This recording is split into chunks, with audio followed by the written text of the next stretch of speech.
তুমি এই বড় একটা ফুলের তোড়া নিয়ে আসছিল, ওটা এমনি। ও সরি সরি।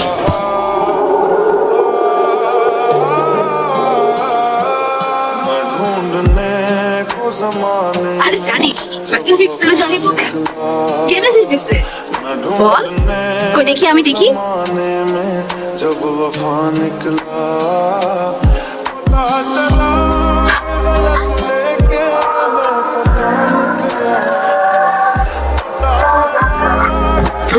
যে মানুষটা তার ছেলের সাথে একটা বার ঠিক মতো কথা বলেন না, সে বুঝবে। পারলে প্রত্যেকটা দিন আমাকে রিয়ালাইজ করান আমার কারণে ওনার ওয়াইফকে উনি হারাইছেন। জনি শোনো শোনো, এই এত ভয় কিসের তোমার? আমি আছি না, আমি কিন্তু তোমাকে ছাড়া কোথাও যাব না, একদমই না। প্রমিস। প্রমিস। এইভাবে আমার লক্ষ্মী